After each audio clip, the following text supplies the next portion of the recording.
దేవుని అద్భుత సృష్టి, నరుని సాటిలేని ఆధిక్యత. ప్రారంభ ప్రార్థన. పరిశుద్ధుడా, ప్రేమకలిగిన మా పరలోకపు తండ్రి, నీ పాదములకు వందనాలు.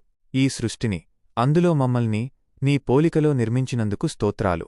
ఈ సమయములో నీ వాక్యమును ధ్యానిస్తుండగా మా హృదయాలను తెరవండి.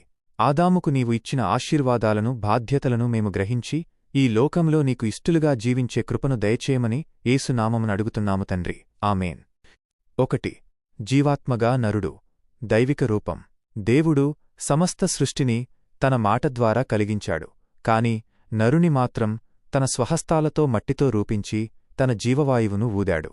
దీనివల్ల మనిషి కేవలం ఒక ప్రాణిగా మాత్రమే కాకుండా దేవుని గుణగణాలైన ప్రేమ, వివేకము మరియు సృజనాత్మకతను కలిగిన జీవాత్మ అయ్యాడు. అప్పటి పరిస్థితి. ఆదాము దేవునితో ముఖాముఖిగా మాట్లాడే అంతటి పవిత్రతను కలిగి ఉన్నాడు. దేవుని పోలిక అతనిలో స్పష్టంగా కనిపించేది. ఇప్పటి పరిస్థితి. నేడు మనిషి విజ్ఞానంలో ఎంతో ఎదిగాడు కాని తనలోని దైవిక లక్షణాలను, ప్రేమ, దయ కోల్పోతున్నాడు. సాతాను ప్రభావంతో స్వార్థం, క్రోధం పెరిగిపోతున్నాయి. మనం తిరిగి దేవుని పోలికలోకి మారవలసిన అవసరముంది. 2. ఏదెను తోట, బాధ్యత మరియు క్రమశిక్షణ. దేవుడు ఆదామును ఏదెను తోటలో ఉంచి దానికి యజమానిగా మాత్రమే కాకుండా సేద్యపరుచుటకు, కాపలా కాయుటకు బాధ్యతనిచ్చాడు. అంటే దేవుడు మనిషికి పనిని, క్రమశిక్షణను సృష్టి ఆదిలోనే ప్రసాదించాడు. నిబంధన. మంచి చెడ్డలు తెలిగించే వృక్షఫలములను తినకూడదనే ఒకే ఒక్క ఆజ్ఞను దేవుడిచ్చాడు. ఇది మనిషి యొక్క విధేయతకు పరీక్ష. నేటి అన్వయం.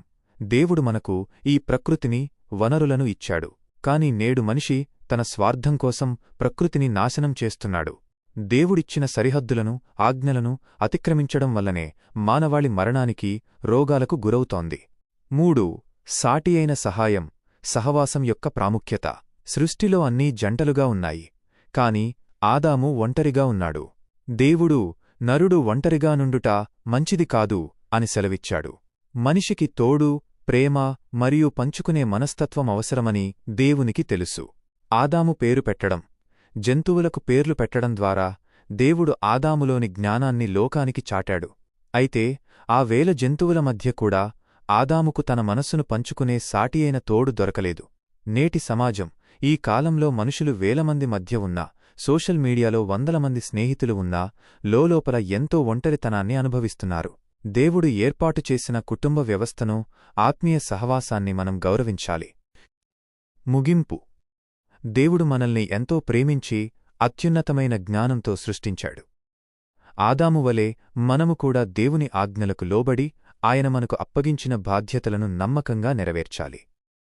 మనలోని దుర్గుణాలను విడిచిపెట్టి మరలా దేవుని పోలికలోకి రావడమే మన జీవిత లక్ష్యం కావాలి. ముగింపు ప్రార్థన.